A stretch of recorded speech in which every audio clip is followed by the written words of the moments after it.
I pledge allegiance to the flag of the United States of America and to the republic for which it stands, one nation, under God, indivisible, with liberty and justice for all. Dear Heavenly Father, we just thank you for this day. We just ask you to be with us tonight and will give us the wisdom and this courage to make the right decisions. In Jesus' name we pray, amen. Amen. I call the city council meeting to order. Roll call. Foster. Yes. Elliott. Here. Colby. Here. Peters. Here. Newkirk. Here. Crabtree. Here. Bach. Here. Mr. Falks is absent, and we just need a motion to excuse him. Mr. Newkirk, give you a second. Mr. Elliott, all those in favor say aye. Aye. Opposed? Motion carried. And we'll move on to recognitions. Mayor? There are none tonight. Next, we'll move on to visitors to speak. I believe there was a handout in your information regarding Mr. Mike Evans and Mr. Pat Eisnagel. We will allow you to come up here to the microphone and explain to us.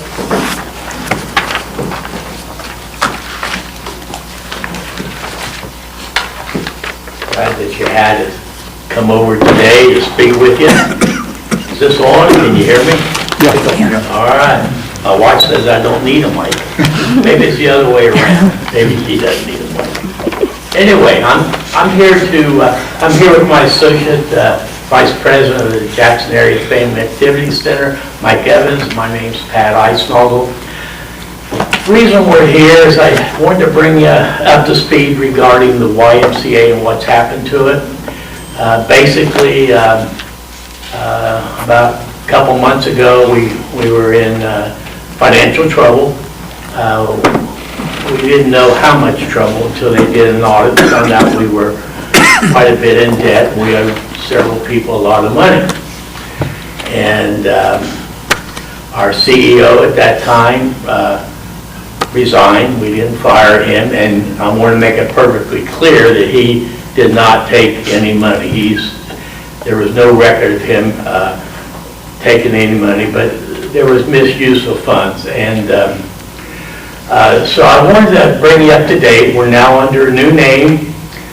We are under a new 501c. We have new bylaws, and we're plowing ahead now on our new endeavor here. We feel very good about what's going on. We have people in the community supporting us. They're encouraged with what has been done and what's going to be done. One of the big things that's happening here this week, in fact, Wednesday, is we was able to obtain enough money to put 4 brand new scoreboards in our gymnasium, and that'll make it really, really nice for everybody. And during this time, we began our campaign. We call it the Founders Campaign, or anybody that wants to donate. And I'm going to turn that over to Mike Evans and let him explain it from that point forward. Go ahead, Mike. Thank you. Thanks for providing us the time today in your busy schedules to talk to you guys. As Pat said, we disaffiliated from the YMCA and restructured under a more sustainable model here at the Y, the Jackson Area Activity Center. We made that mistake before. And we call it the Center for short. It's a long acronym. And in doing so, we've been able to, again, right-size the place, make sure we're not outliving our operating expenses, get back on top. It costs about $300,000 to operate that building every year the way we're structured now, okay? It's funded 3 ways, all right? It's funded through membership, okay? It's funded through grants, and it's funded through an annual campaign in the past, all right? That last leg hasn't happened in a few years, okay? And we were kind of living off of grants and during COVID, and that went away, and so that's what precipitated the financial problems. So all that's squared away now. We're back on and we're running our annual campaign again this year. We've hired a program manager. She's part-time. She's doing a really nice job. We plan on maintaining our legacy programs as well as building on that and restructuring for growth. We'll have to probably restructure under a different affiliation, but with somebody. This area has for a building like that, just to rely on membership, it doesn't work. Okay, it just doesn't work. The population's just not here to fund that building every year. That's where we ran the annual campaign. So we talked to Mr. Swackhammer last week. He suggested we come before council to make this request. The benefits of this, there's different tiers of sponsorship. The city has participated years ago when we used to run this every year. Nice benefit to your employees. The city has, I think, over 100 employees. Get a 20% discount on their membership, essentially 2 free months of membership, and reductions in any of the programmatical stuff that goes on at the center, and then use of the building, reduced rates for use of the building. So that's our request. We feel really good, as Pat said, about where we're at and what we're doing moving forward. I can tell you there's a lot of interest in the community about what we're doing with that building and how we're going to press forward. This is a step, okay? So in resetting this annual campaign, always helps us bridge the gap between operating expenses and the membership revenue shortfall. And that's the long and short of it. So take any questions or? Is it all right if I leave this and let you have one? Okay. We want to say one other thing. Our intention is to be much more collaborative with the local agencies and the city, the schools. I think we fell short in that, and it's on the board to fix. In order to fix that, we fell short on the collaboration that needs to happen. For instance, we don't want to run competing programs in the rec department. Okay, if the city's running a youth basketball league, we don't want to run one with the same age consistent with, in parallel with that at the same time. So those are the kind of things that we'll be reaching out to, not just Jackson City Council, we'll go to Oak Hill and Wellston as well. This is an area building or an area center, and it happens to sit in our city, so we'll give you guys first. Any questions? Sure. Will it help you or hurt you to be your own entity versus the wide brands? That's a good question. Go ahead. Yeah, we need to write, good question, Brett. We need to right size the place first for how we're operating, right? So we weren't in the red every month, and we've always relied on members of the board and other people to keep it operating every year. So the way we're operating now is consistent with our operating expenses, and we generate enough membership revenue to cover the expenses. There's also, there's catch-up maintenance, there's building maintenance, and what have you that membership doesn't cover. Okay, so it really depends on what programs and how much we can get out of the program management, and balance the sense of family, multi-generational programs as well as the legacy programs we've had in the past. So we know we have to expand what we've been doing, all right, in order to get more income generated. But the way it was operating before, the answer would be no. We could have stayed a while, but we felt we had better options, better, newer ideas. We were kind of the smallest Y in their whole conglomerate, and we were treated somewhat like that. But they gave us the choice whether to tie up with Cincinnati or Chillicothe and let them come in and run it. But the third option they gave us was to go independent. After looking at that, we decided that was our better avenue right now, with the idea that we may become a Y down the road. That's what they're hoping, but we'll see how this goes. We think it'll go great. They want to meet with us next month and talk about that very thing, but it would be under a different structure if we did re-affiliate with Y. But, we're kind of the opinion, let's see how this works on its own, see what we can do within the city and the county, and if there's any, interest in collaborating with some of the other forces in the county. Are there any other questions? I would like to commend you for saving it. I'm sure that was a pretty big task.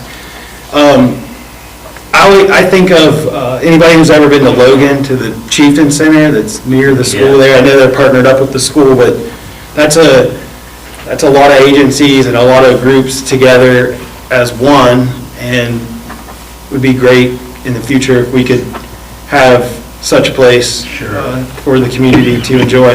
That place is awesome, so it's a great place, so. Athens has the same. Yep, same Athens setup. Community Center is the same, so Real community center. why can't we have one, right? That's right. Yeah. Well, we have great ideas, great people. You'll know all the people on the board, and the board needs to be thanked for all they've done to come together to keep this thing going. And for the first time, we feel real good and positive of what's going on. We want to keep this for the community, and any help you can give us, we appreciate it. Thank you. Thank you. No other questions? Appreciate it. Thank Thanks you for very the much. info. Before we move any further, we do need to make an amendment to the amended agenda. We need to add second reading for ordinance 5324, second reading for ordinance 5624, second reading for ordinance 5924, and second reading for ordinance 6024. Those are accidentally omitted in the amended version. Could I get a motion to add those? Motion, Mr. Crabtree, second by Mr. Newkirk. All those in favor say aye. Aye. Opposed? Motion carried. We'll move on to approval of the minutes from the November 25th, 2024 meeting. Anybody have any discussion regarding those? Hearing none, we'll move to adopt the minutes from November 25th, 2024. Mr. Bach, Mr. Newkirk, all those in favor say aye. Aye. Opposed? Motion carried. We will move on to committee reports. Utility Committee, Mr. Newkirk. No report. Budget and Finance, Ms. Colby. No report. Police, Fire, Traffic, Mr. Foster. Well, I believe everybody was here. We had a meeting tonight on the fire department, which will continue on to the next meeting. So we did not come up with a date for our next meeting, correct? No. To be determined. Thank you. Service Committee, which I chair, there's no report. We'll move on to the auditor's report. Ms. Reed. There are many ordinances tonight dealing with closing out the books. Mr. Peters had asked at the last meeting if we were going to require any after the 23rd. My belief is we will not. So we're trying to get everything done. I appreciate council if we could go through these tonight, and their bookkeeping, moving money back, that type of thing. So we'll look at those as we come to them.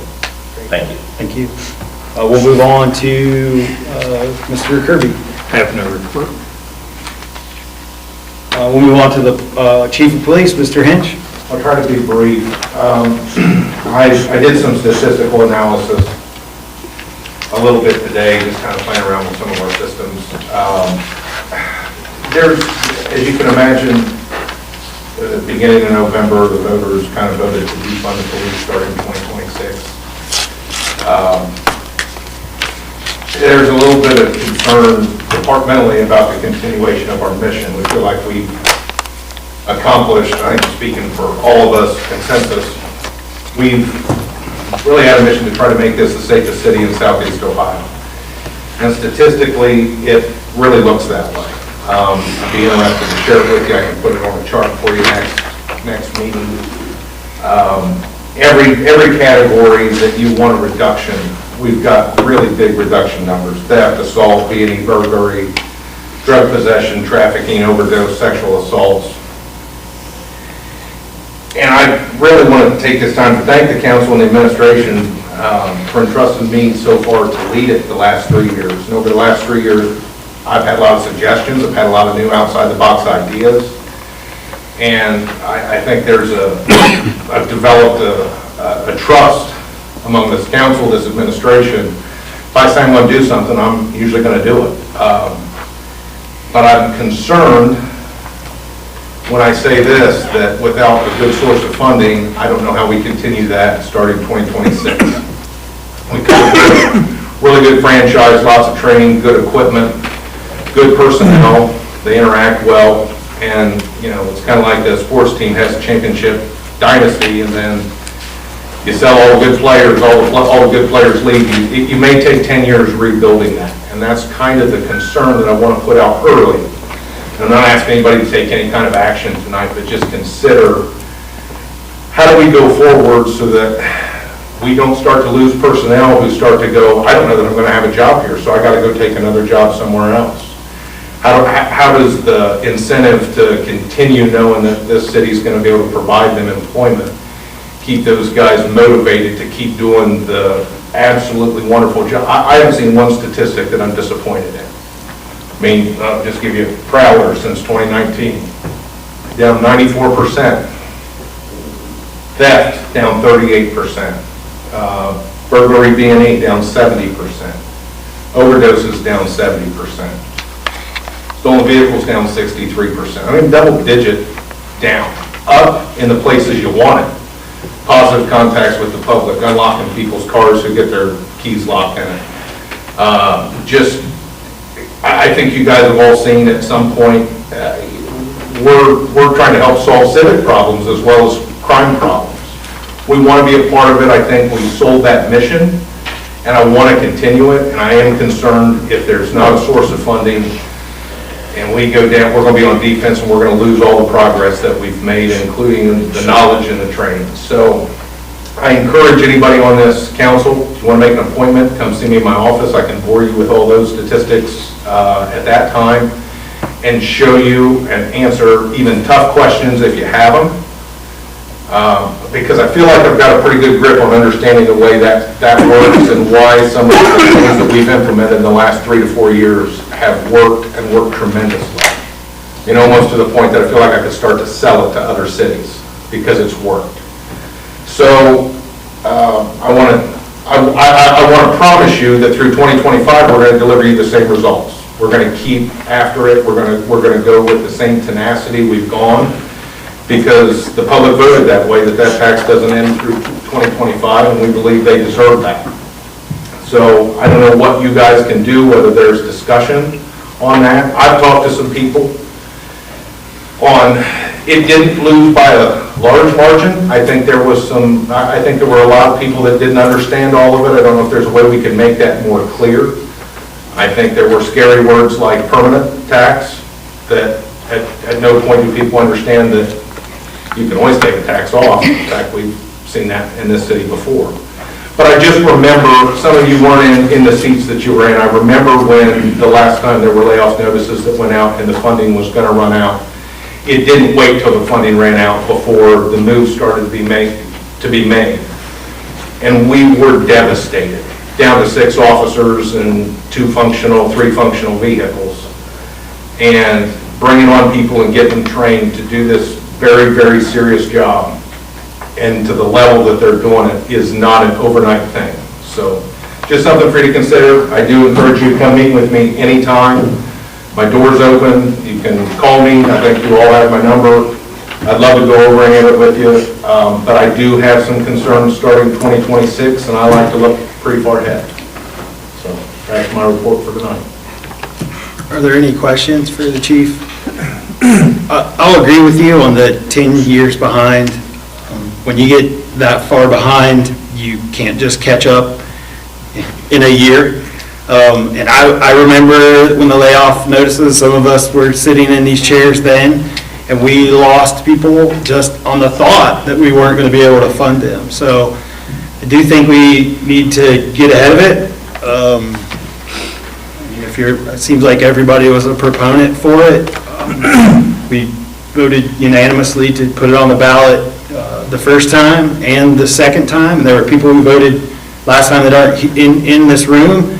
And for some of them to agree with it was kind of mind-blowing. But we do need to get behind it this time.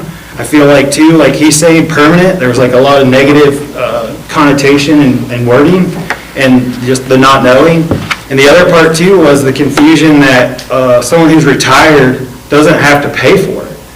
So I'd be curious to see how many of those no votes were people who were not even required to pay the tax. So maybe we do need to figure out, I don't know if the mayor is planning on putting a committee together or what, so we can get behind it as early as May. So, any other questions for the chief? None? Okay, thank you, Mr. Hinch. We'll move on to the mayor's report, Mr. Evans.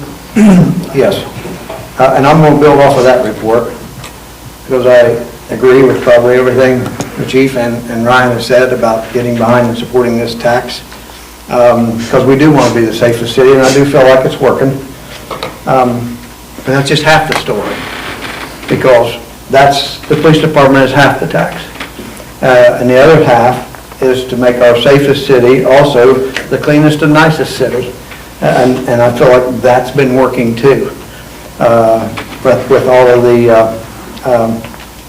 cleaning up of dilapidated properties, cleaning up properties that aren't dilapidated, just trashy, and then all the infrastructure improvements that we've been making have really made a difference in Jackson. So it's very important that that continues too. I guess maybe the analogy is a little different, but I felt like Jackson was a good 20 years behind in that, and it's going to take a long time to recover. We're just getting a good start on it. We've done a lot, but there's so much more to do. The needs of this city are tremendous still. Yes, we'll have a committee again, but it's got to be more than that committee. You know, it can't be 3 or 4 women who want to help. And it needs to start right here in this room. Everybody in this room needs to be vocally supporting it and talking to people to explain it or clarify issues about it. And I'll make the same offer. My door is always open if anybody wants to talk about it or clarify any parts of it. But it's important that this tax passes to continue that 1.5% income tax that otherwise will end at the end of the year. And if it ends, it will possibly be hard to get back, and we'll lose momentum that we have on cleaning up and fixing up the city, just like the police department has, and in making this the safest city in Southern Ohio. Half the tax funds the police department, the other half of it is our annual street paving project, all of our sidewalk repair and curb repair and replacement. It provides match money for many of our projects. We've got over $22 million worth of grant money for infrastructure projects since I've been mayor. And many times those need either match money or money to finish the project. A lot of times a grant will do a water line, won't do the street repair after it. So we've demolished a lot of buildings, we've cleaned up a lot of property, it needs to continue. And the only thing we changed was where we added to where the tax could also be used for the fire department because there's current shortfall in the fire department needs versus what the current real property levies produce. So that's why we add that in there, just, you know, to have that option. Not that we necessarily do it, but to have that option. So everybody needs to get behind it, help explain it, help sell it. I think there was a lot of confusion the last time. Everyone needs to know that this is a continuation of the existing 1.5% income tax. And if it doesn't pass, it will end in December. This will be on the ballot May 6th. If it doesn't pass, it will end in December. So that's real important. I move on to a couple of project updates. It was on the news today, Pete had announced, ahead of me announcing to you guys, sorry about that, but that the plan will probably be to continue with the angled parking downtown. Our architect on the project had told us late last week that based upon all the information they had received both here at a hearing and an online survey was overwhelming in favor of retaining the angled parking And also, we have in tonight's legislation, a hire, to hire the construction manager who went through a selection process and who has been selected as the best value to manage that project. So I can answer questions about that when we get to it, if there are any. Also, just want you to know that we did, late last week, launch the city's new website, a new and improved website. It's still the same, jacksonohio.us, but it's a new look. It's been updated. We are still making some updates to it, and we'll continue to make changes to it. If anybody in there you checked the information, I think the council is all in there. Check the information, make sure you like your picture, whatever. And if not, just reach out to Cindy and give her updated or improved information. We think it's a lot more user-friendly. We plan to continue to improving it. I know Cindy's already been hard at work catching up on getting the minutes on there so that you can go to our website and check council meeting minutes. They had gotten behind as we were working with the website company to update it. And that's all I have. Thank you. Are there any questions for the mayor? I have a question about the committee. May's coming really quickly. Would you be opposed to having some public meetings to get more input from people who are voting? People might be opposed, maybe try another 5 years, maybe instead of it being permanent. I mean, are you opposed to opening it up to like a public meeting for something like that? No, I feel like we should have some public meetings and hearings like we had the first time right here. Yeah, And I would love to see council fill the room that night just to help answer questions or whatever. I think that was probably pretty helpful the last time as well, so Yep. I'll agree with that. Yep. Are there any other questions for the mayor? Okay, we'll move on to Mr. Swackhammer, the service director's report. Yes, I actually have a couple more zoning board of appeals that came in the last couple of days, so I'm going to need to request another meeting ahead of the 23rd if possible. Half an hour would be more than sufficient, and Cindy's working on all the details to pass out to everyone. If the 23rd's not acceptable, Jeff can tell us when we can schedule it. That's fine. Is that the next meeting? December 23rd? Sure. It's a Christmas meeting. Yeah, I mean, I think that would be fine. You said 30 minutes would, so 6:30 on the 23rd? Yes. Does that give enough time for notification? For what? For notification? with these Does that give Oh, enough yeah, time? yeah. I always do it 2 weeks ahead, yeah. Yeah. So 6:30, December 23rd, Board of Zoning Appeals, right? Okay, I'm sure got the right one. All right. The other item I have, one of the grants that we had received was to work with an engineering firm and the high school, I shouldn't say high school, middle school and Northview actually was selected on what's considered the Safe Travel Plan. This is actually a prerequisite for a lot of the other grants that we like to apply for. And they're having an open house meeting tomorrow evening, 4:30 to 6, to Jackson High School ahead of the monthly high school board meeting. So anyone that would like a little bit more information, especially if you have students that either walk or bike to the middle school or to Northview, from 4:30 to 4:45 will be community feedback with exhibits.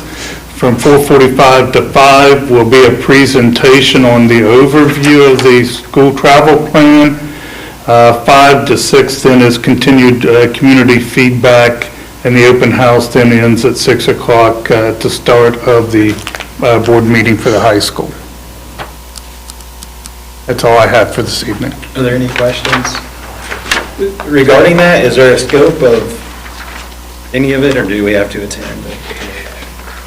No, the scope was working with the school we did a lot of audits. The school participated, parents participated in determining where most of the biking, walking activities occur. And it was no surprise, the middle school was by far the largest, and the Northview Elementary was the next. The rest of them are kind of remotely located, and a lot of drivers at the high school. So we could do 2 schools, those were the 2 selected, and then looking at sidewalks, lighting, and other activities to what might need to be improved upon to provide better, safer routes to those schools via either walking, biking. So that's the Reader's Digest version. Thank you. Any other questions for Mr. Swackhammer? We'll move on to ordinances and resolutions. Ordinance 5324, second reading.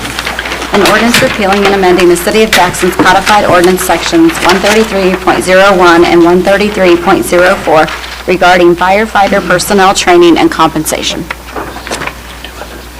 Discussion. We were given the guidelines for what is called a senior firefighter, and I have some questions. If go first, go first. For the qualifications, why wouldn't we just put it at firefighter 2? The reason I ask that is the minimum qualifications, volunteer firefighter, 36 hours. The second step up was firefighter 1 within 1 year, but then it says firefighter 2 within 3 years. So I'll start with that question. Why not just make it professional firefighter 2? Simply schooling does not make you a good leader. Even I've got a letter here from the Volunteer Fire Department's leadership that was from the National Volunteer Fire Council. And leadership is a lot more than just training. It's somebody that has accountability and power, forward thinking, a proven track record. There's a lot of people that can be very good test takers, but putting it to practical use doesn't mean anything. So that's why we expanded it to individuals that have shown that they know how to not only have the knowledge, but how to put it into use and to also be able to be a leader. Leadership is not something you get a degree in. Leadership is something you have to develop. I would disagree with you slightly on that, especially when it comes to licenses and things of that nature. Because without those, things would be really hectic and chaotic. It'd be like Mr. Crabtree, who is a pharmacist, saying, okay, I'm gonna let my tech take care of my job today. No, that's not a good idea. We'll put it over into a teaching field. You have a college kid who's gone through all the courses and they do student teaching. You're not going to put the student teacher, because they're smart, they're a leader, and make them principal of a school. Tenure matters, but it doesn't necessarily give you a pass on education.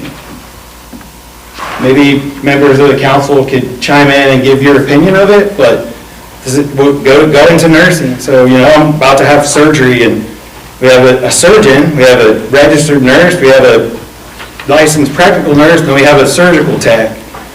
Surgical tech and the LPN, they might have 50 years of experience, and they've sat through a lot of surgeries, but they're not performing the surgery. The surgeon is. Because, why? Because they have a higher education. That's just how the world works. I would like to see those other 2 omitted from the qualifications for acceptance, because what happens, in my opinion, is that creates the special people's club. So we have 3 people picking. We have the chief, assistant chief, and service director. We're all not going to be sitting in these chairs forever. Tomorrow everything can change. we're putting in a system that benefits, I'll say it again, the special people, the good old boys club, which is the reason, in my opinion, I've watched this my entire life, why the fire department has struggled with leadership, with all of these things, is because we just kind of take all these little pieces, and your policy book, which I read through, is all these little pieces, and we cram them into one. I disagree with it. I think education matters, and I would be glad to hear anybody else's opinion about it, or we could just be quiet and move on. Okay. The other portion, as I brought it up the last meeting, was allowing the city employees to make calls on city time. I've had meetings with the administration and asked questions about time clocks, geofencing. Neither one of you guys even had any clue what geofencing was. So if we're using run sheets to admin time for other city employees. It's a fact. This is a fact. You can go see it for yourself. To me, without proper oversight, that creates fraud on a time clock. In about 99.9% of the places that you work, time fraud is fireable. There's not a system in place to hold anyone accountable, really, because so-and-so's off on PTO, so-and-so forgot to text the other person, and then we're trying to fix things after the fact. Well, you know, we got back at 2:30 p.m. and I reported back to my job at 2:31. That creates issues. Not necessarily for the single person who forgot to let supervisor know, but some of the other employees that may work in other departments where their supervisor is a little more strict on timekeeping. They may not be allowed to leave their job. We'll go to the next point.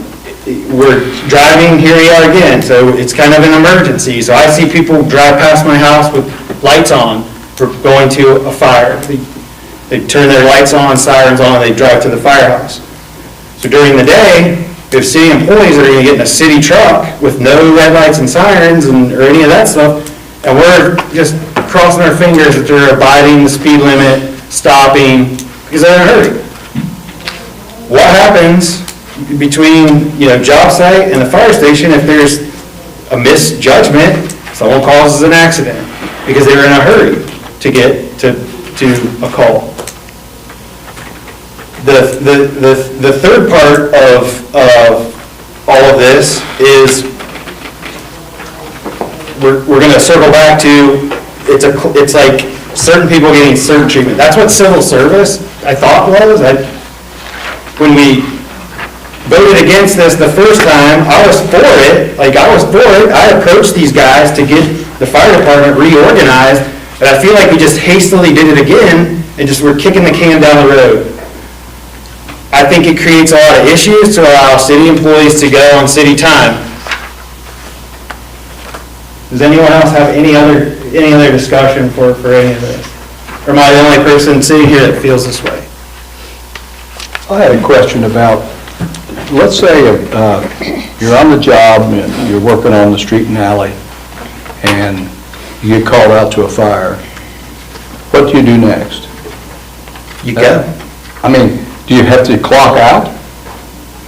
Right now, we're getting this amendment in this ordinance with the underlying portion on page, I believe this is page 2, that's finally outlining it, but it's too gray. It's too gray. We're saying now they have to ask for permission from their supervisor. But they may not be there. Yeah. They may not be in the same place. Mr. Chair, if I may, Sure. did he leave already? Oh, Stephen, you're street and alley. If you get a phone call, what do you do? What's your practice? If we get a fire call at work. Yes, sir. If we're able to leave the tasks that we're performing, like my job with the city is do a lot of the concrete work. If we've got a concrete truck there and there's wet concrete, we can't walk away from it. Yeah. There's other tasks that we may be able to step away from briefly to respond to the call. I have an understanding with my supervisor that we only respond to certain types of calls. an actual emergency. If someone's CO detector's not going off, we probably won't leave work for that, because there might be other people to handle it. But if it's an emergency, and we know we typically know who's available during the day. There's, I think, 7 city employees that are firefighters. If you take those 7 city employees out of that mix, and take the other ones out of the fire department mix that work out of town, that are typically unavailable during the day, you're left with 2 firefighters, if they're available. So having city employees available is highly beneficial to the citizens of Jackson, our coverage area, and our townships. But back to your question, we have an understanding with the supervisor, the manager, that if we're able to respond, we do, and sometimes it's just, hey, 2 of us will go, or 1 of us will go, if we're all on the same job site. So I've had conversations with the administration and my managers, and we're all on the same page. And when we leave work, whether it's immediately or after the fact, we are clocking out, and we're donating or using my vacation time, my comp time, to go to that call. So you've got all those people that are willing to take their own time that they could be going camping or going fishing. So do you actually have to go somewhere to clock out? There is able to do it on cell phones. There is our time system is accessible via cell phone. As long as it's working properly, we do have a time clock in the firehouse that we can use. It can swipe. If those 2 options don't work out, whether it be from connectivity problems or whatever, we can go back after the fact. Like Mr. Peters said, we know exactly what time we got called out. So we know exactly what time we need to clock out to make that adjustment to be 100% accurate, so no one's taking advantage of the system. And same thing returning to work. If it's still during working hours, we know exactly what time the fire station was back in service, our trucks were ready to go again. We know exactly what time we can return to work, because it's all logged on a log sheet, like he said. Okay, thanks. So with what he's saying, though, is, once again, we're back to the honor system. Yeah. Back to the honor system. Yeah. This should be spelled out black and white, not the honor system. The other thing, too, is and I brought this up when you were absent, when they get called out, it's indefinite. They could go on a call that they think is, let's just take 30 minutes, and they're gone for 12 hours. So it's Tuesday morning at 10:30 a.m., they get a call, they respond to the call, and they don't come back for 12 hours. Okay? So that creates another issue. Then, is there enough work where we can say, okay, you can take this time off? Granted, if it's accrued or not, doesn't matter. They're not doing any sort of work related to the job that they're in for an indefinite amount of time. It's not a good way to manage time on either side of the equation. Just my opinion. Mr. Swack. Yeah, I guess I'll share my opinion then. It's not that there isn't plenty of work, there's always plenty of work to be done, but there isn't always plenty of firefighters. And if I've got to make the decision on whether I walk away from a little bit of work for the city so that we can make fire runs when 70% of the firefighters available during the day are city employees, I know what I'm voting for, and I think I would say most of your residents would rather see you walk away from, filming sidewalks or doing whatever and respond to that fire that may be at their house or their parents' house or their children's house. Fair enough, and I'll respond to that by saying, if we have an issue like this, you're making the argument to have a full-time fire department. You're making the argument to have it. Because if we can't get people to do this, and we have to pay them, we're going to have to pay them. You guys, we sat here and we listened to how we couldn't get summer help. And then Mr. Reed, I believe, I know, me, some other people, we have to pay them. You have to pay people to show up. The reason why numbers are low is not just because, it's a Jackson problem. We've heard this hundreds and hundreds of times throughout this process that nationwide volunteerism is down. We need a better solution. This is a Band-Aid. This does not fix any of the issues that we have. This is a Band-Aid for a bigger problem that no one wants to tackle, that no one wants to look at, that no one wants to take any time to figure out a solution to, because it's hard. It's not the low-hanging fruit. It's hard. It's a hard decision. $1 million a year for Logan. $1 million. It's actually less than that. I have that budget if you'd like to see it. How much of that is funded by I'll give it to you. I can't spout that off to you. I have all 4 pages of the Logan Fire Department's budget, and you can look at it. We've looked at it before. That truly means because of the mutual agreements that are in place, when you're talking a full-time fire department, you need to talk a bigger picture than just the city of Jackson. Because if the city of Jackson had a full-time fire department in place, you would still be sending folks, and the residents would be paying for it, to all of these other entities anyway. So until until the county is ready to step up and talk about a full-time department that is fair across the board, that's a different topic. The burden should not all be on the citizens of Jackson. I'll make a couple more points, then we're going to move on.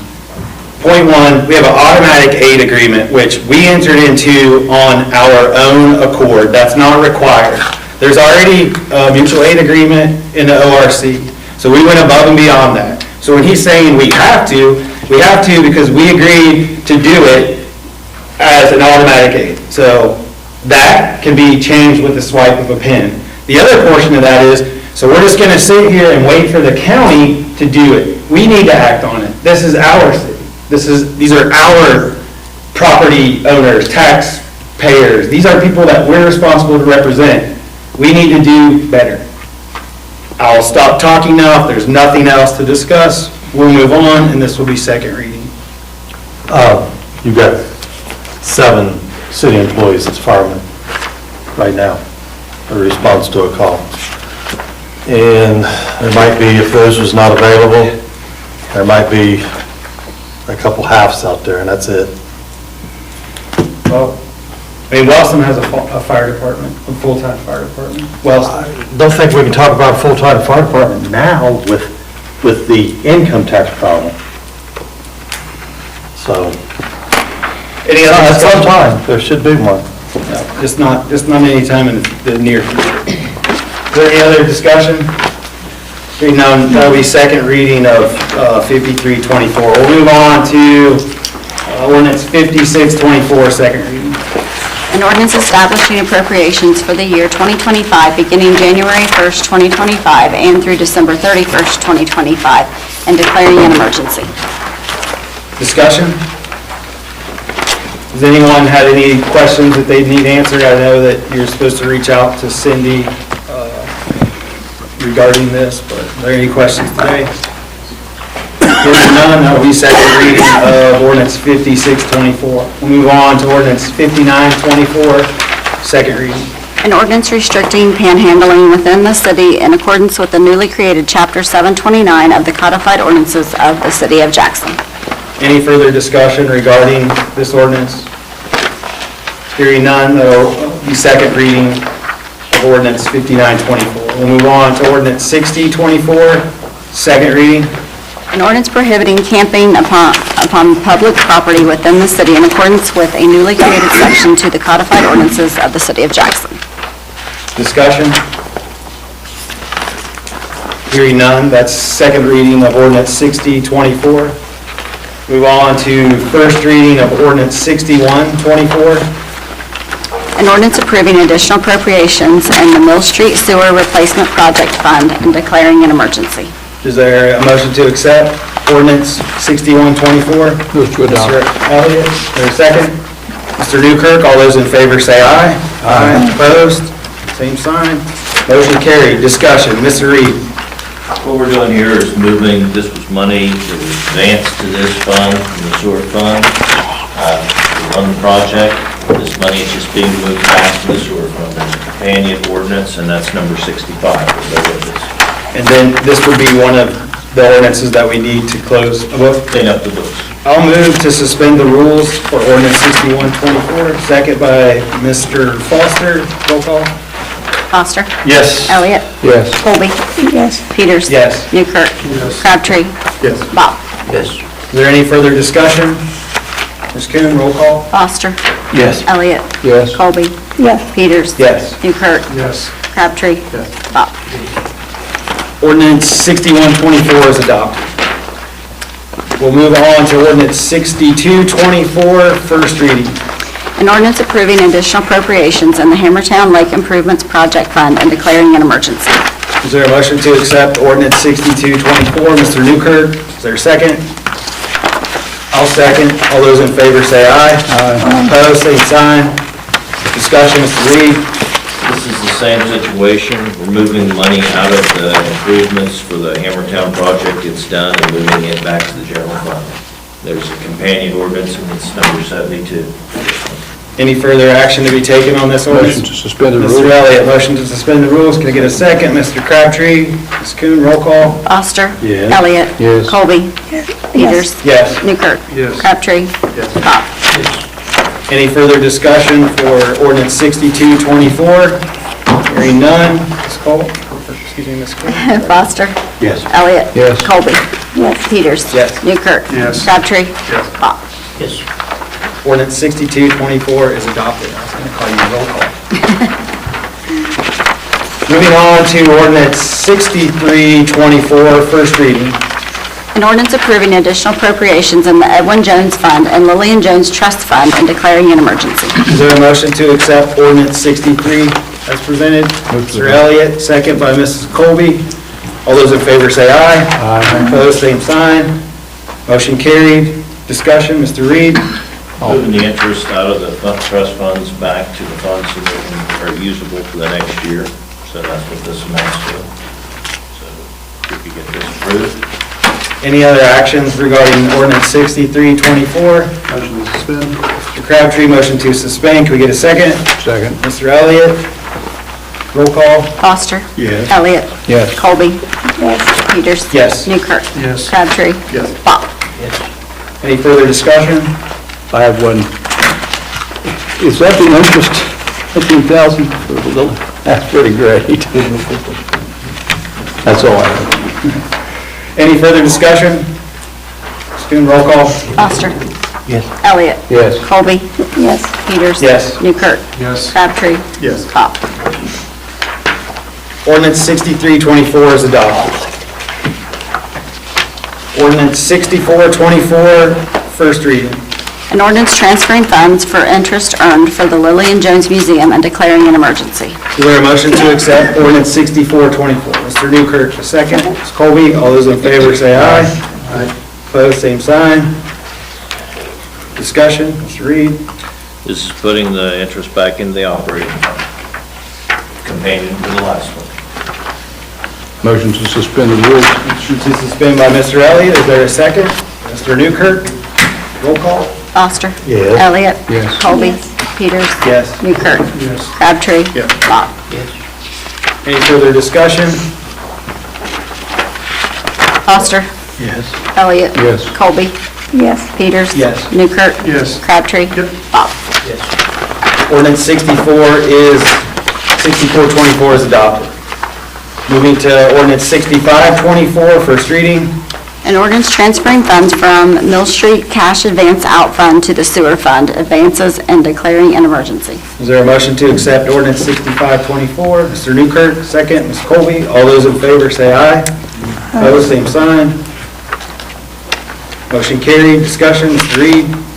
Second half of the other one, moving the money, was the cash advance in, so we're just moving the money back to the sewer fund. Is there any other action to be taken on ordinance 6524? Move to suspend. Mr. Newkirk to suspend. Is there a second? Second. Mr. Crabtree, roll call. Foster. Yes. Elliott. Yes. Colby. Yes. Peters. Yes. Newkirk. Yes. Crabtree. Yes. Bach. Any further discussion on ordinance 6524? None, roll call. Foster. Yes. Elliott. Yes. Colby. Yes. Peters. Yes. Newkirk. Yes. Crabtree. Bach. Ordinance 6524 is adopted. I'm going to let your pen cool down there for a second. Moving on to ordinance 6624, first reading. An ordinance transferring funds for interest earned for the Edwin Jones Museum and declaring an emergency. Is there a motion to accept ordinance 6624? Mr. Elliott, is there a second? I'll second. All those in favor say aye. Aye. Opposed, same sign. Motion carried. Mr. Reed. This is actually interest going to the Eddie Jones Park from the investment fund. Any further action to be taken on 6624? It actually says here the Edward Jones Museum. I got that, but I think I started to bring that up, I said, but I think Mr. Kirby would say that it goes by the numbers. Is that correct, or? Oh, you mean on the heading? Yeah. I would, you can make a motion to change it. It doesn't affect the ordinance, but it will affect how it's published. Okay. Because it's published. That's why I said, So it should say We Edward still have time Jones. for further action. Would you like to move to amend? I move that we amend this, yes. Is there a second? I need to go on writing. Need a second? Mr. Elliott, could you state your amendment, please? That the Edwin Jones, well, it says museum be changed to Edwin Jones, what? Is it investment or park? Park? Park fund. Okay.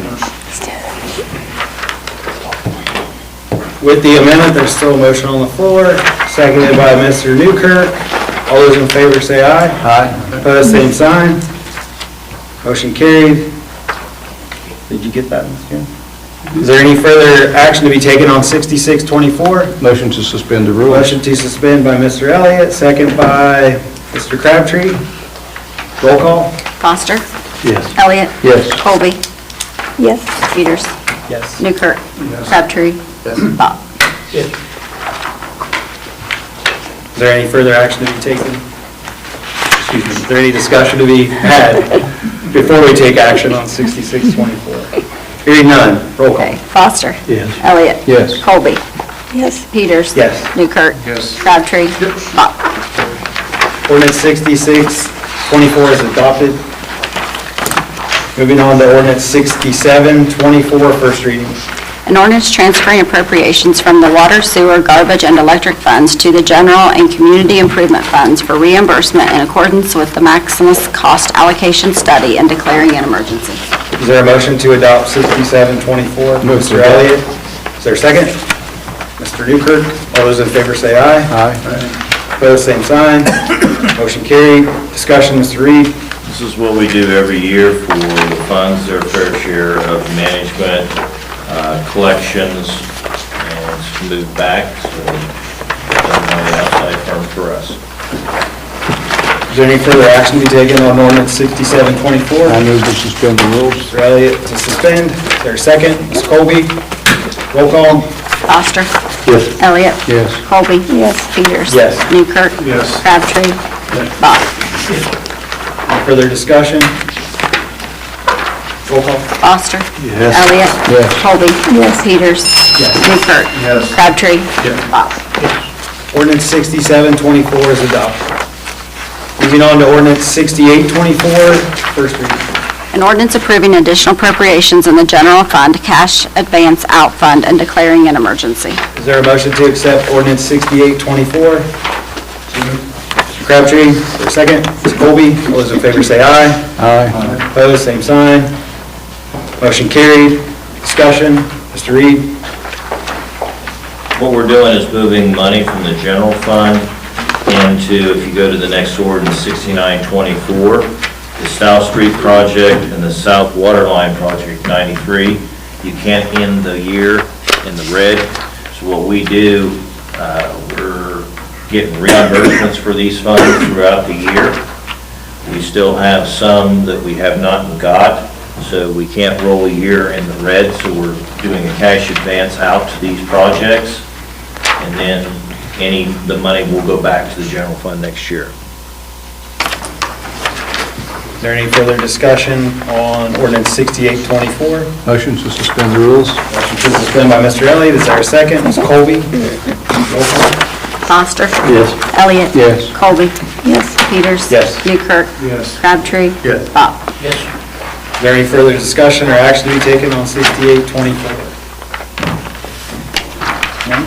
Roll call? Foster. Yes. Elliott. Yes. Colby. Yes. Peters. Yes. Newkirk. Yes. Crabtree. Yes. Bach. Ordinance 6824 is adopted. Moving on to ordinance 6924, first reading. An ordinance transferring funds from general fund, advanced out fund to the South Street WWWMLI and 93 South Waterline project funds and declaring an emergency. Is there a motion to accept ordinance 6924 as presented? Mr. Newkirk, is there a second? Ms. Colby, all those in favor say aye. Aye. Opposed, same sign. Motion carried. Mr. Reed, discussion? This is just putting in the two funds that needed to make them in the black for the year. Any further action to be taken on ordinance 6924? Mr. Motion to Elliott? suspend. Motion to suspend by Mr. Elliott, is there a second? Mr. Crabtree, roll call? Foster. Yes. Elliott. Yes. Colby. Yes. Peters. Yes. Newkirk. Yes. Crabtree. Bach. Any discussion regarding 6924? Roll call? Foster. Yes. Elliott. Colby. Yes. Peters. Yes. Newkirk. Crabtree. Yes. Bach. Ordinance 6924 is adopted. Ordinance 7024, first reading. An ordinance repealing and amending the City of Jackson's codified ordinance section 945.06, garbage containers. Is there a motion to accept ordinance 7024? Motion to adopt. Mr. Elliott? Is there a second? Mr. Bach, all those in favor say aye. Aye. Opposed, same sign.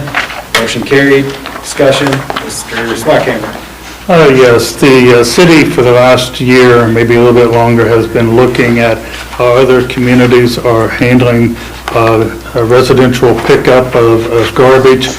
And about that time, Wellston had moved forward with getting their garbage cans to where they actually provide them, assign them to a residential address, and those cans and the contents therein is what they consider part of their residential pickup.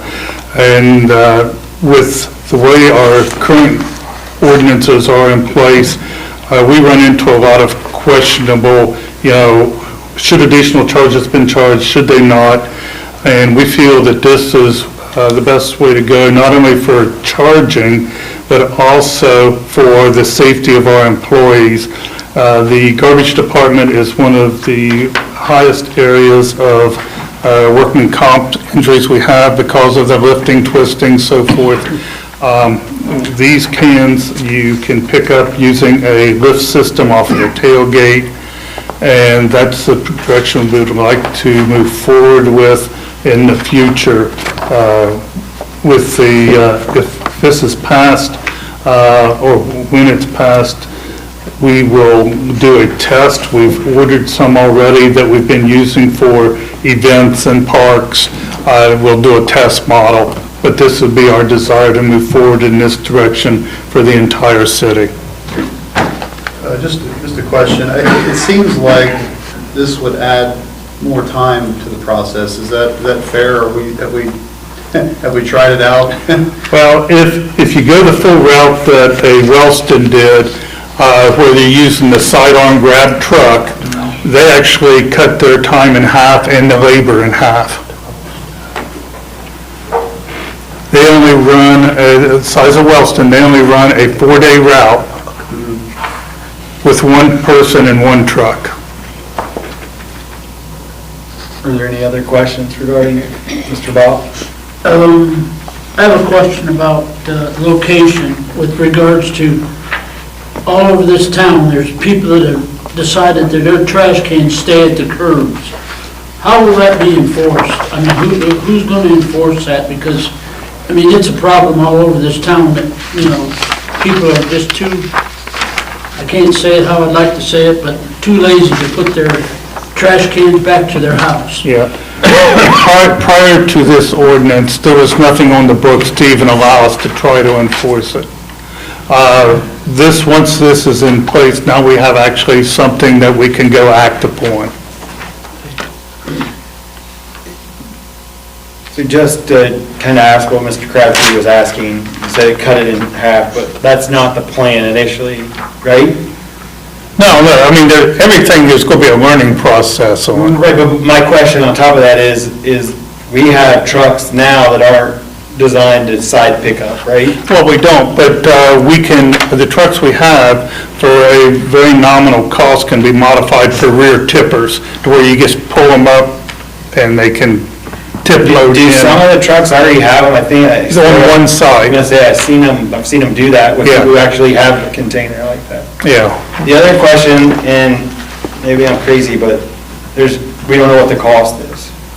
We don't know what the cost is gonna be Of the cans? of Or the whole thing. Like, what's ultimately gonna happen to, Joe's garbage bill? Well, the rate is, I believe, was placed in there. I thought we put I'm not seeing, As an additional. you just said addition, that's what I said, portable containers for rubbish. I didn't see a dollar amount, maybe I'm wrong. No, the current rate won't change, this, the additional cans will. Right now, it's by bag, and now it's going to be by can, and the rate will be the same for just the one can, but if you want an additional can, there's a charge in there for every additional can. Which that's about every And city does that. that's not a change, that currently exists, and it's not in ordinance, it's in the utility billing. Okay, that's what I was asking. Yeah, So it's gonna cross-reference to the rates that were already established. correct. Okay, yeah, you answered my question. Thank you, I have a question. Mr. Elliott. What's the difference between rubbish and garbage? Actually, if you look it up in the zoning, there is actually a definition for rubbish versus garbage in there. And I don't have it memorized, you'll have to look up the codified ordinance. But it's in this. It says containers for rubbish. Right. Portable containers for refuse other than garbage shall be adequate in size and number to hold 1 week's accumulation of rubbish. There is a difference as by codified ordinance between the two. Okay. You'll need to know. It's rubbish or garbage? That's the question.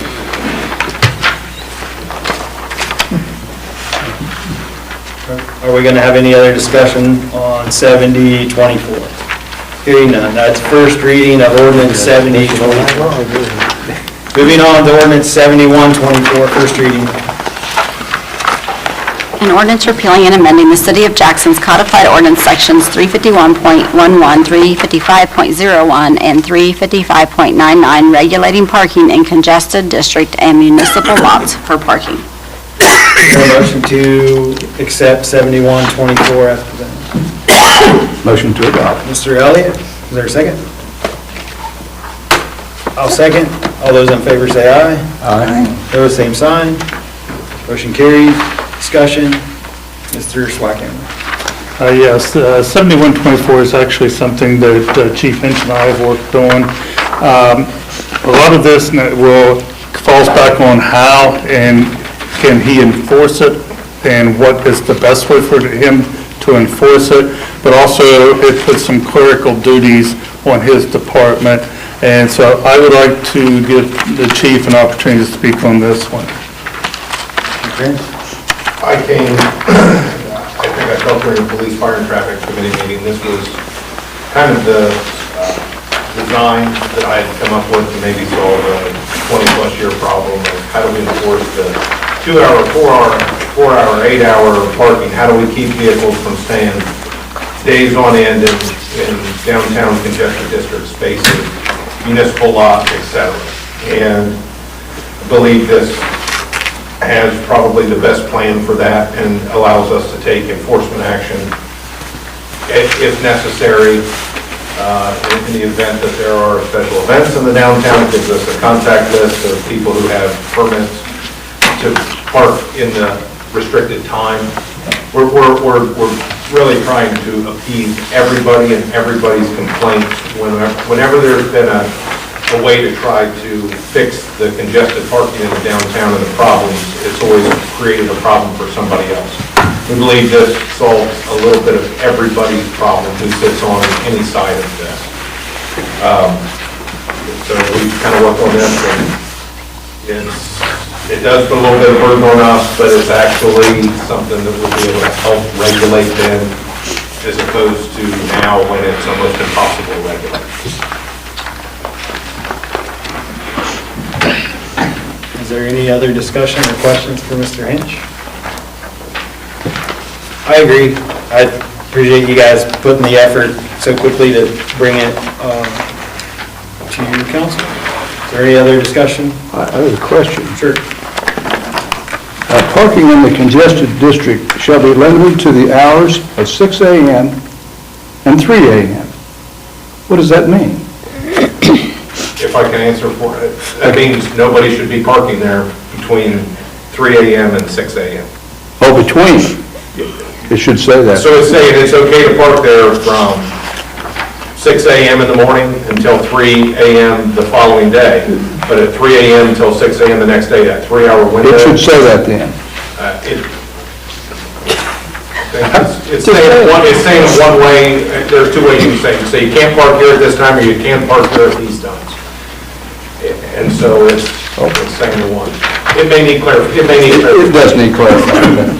It sounds like there's 2 hours in the day. Those 2 hours, you can't park. I mean, That's what it says. Right, but I agree with what he's saying. I know what he's saying, but I'm just saying this needs to be clarified. Okay, so let's do it. Let's clarify it. How would you want to word that? Would you? Between. Okay, so if you could state the amendment, so Ms. Coon will adjust it. Parking in the congested district shall be limited to the hours between 6 a.m. and 3 a.m. I don't think that's what we're trying to do. He wants to do it. Or except. Well, there's no parking from 3 a.m. to 6 a.m., correct? Okay, parking That's the way, yes. shall be limited to the hours, shall be prohibited between 3 a.m. and 6 a.m. There you go. That's better. That's more clear. Yeah. So prohibited, Between 3 a.m. and 6 a.m. Okay. is there a second for that amendment? Mr. Newkirk? Thank you. All those in favor say aye. Aye. Opposed, same sign. That is amended. Is there any further discussion regarding this ordinance? That will be first reading of ordinance 7124. Moving on to ordinance 7224, first reading. An ordinance transferring unused funds from the Hammertown Lake Improvements Project Fund to the general fund and declaring an emergency. Is there a motion to accept ordinance 7224? Mr. Newkirk, is there a second? I'll second. Mr. Elliott, all those in favor say aye. Aye. Opposed, same sign. Motion carried. Discussion, Mr. Reed. This just puts some money back into the general fund from the project out there. Any further action on ordinance 7224? Motion to suspend the rules. Motion to suspend by Mr. Elliott. Is there a second? Ms. Colby? Roll call. Foster. Yes. Elliott. Yes. Colby. Yes. Peters. Yes. Newkirk. Crabtree. Yes. Bach. Any further discussion on ordinance 7224? Hearing none, roll call. Foster. Yes. Elliott. Yes. Colby. Yes. Peters. Yes. Newkirk. Crabtree. Bach. Ordinance 7024 is adopted. That concludes the ordinance section. We'll move on to resolutions. Resolution 5624, first reading. A resolution authorizing an agreement with Geiger Brothers Incorporated to provide engineering and planning services for the city's sidewalk replacement project and declaring an emergency. Is there a motion to accept resolution 5624 as presented? Mr. Crabtree, is there a second? I'll second. All those in favor say aye. Aye. Opposed, same sign. Motion carried. Mr. Evans?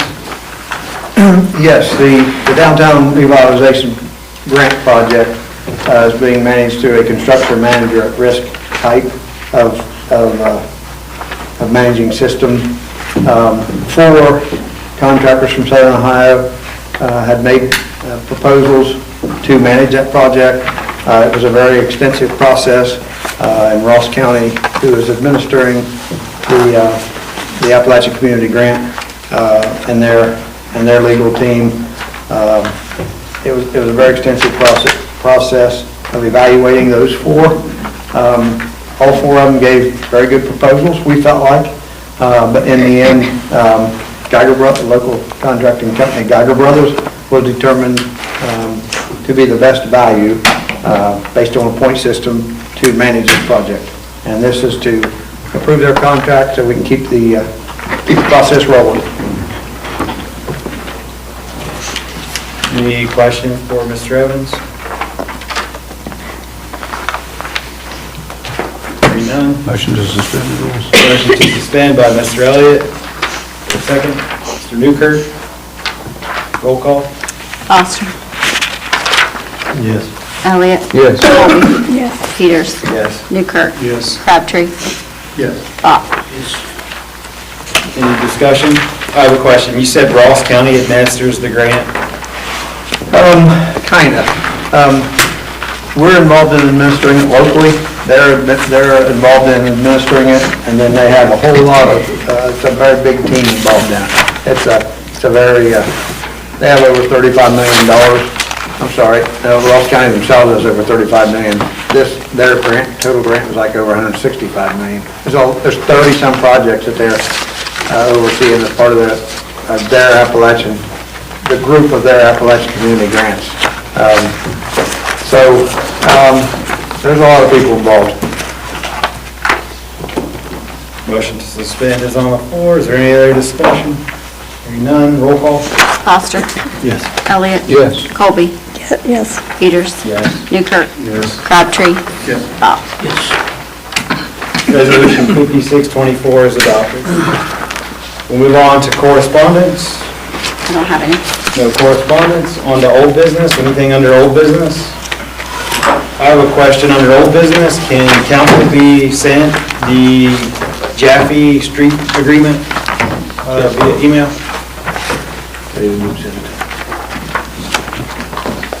And anything under new business?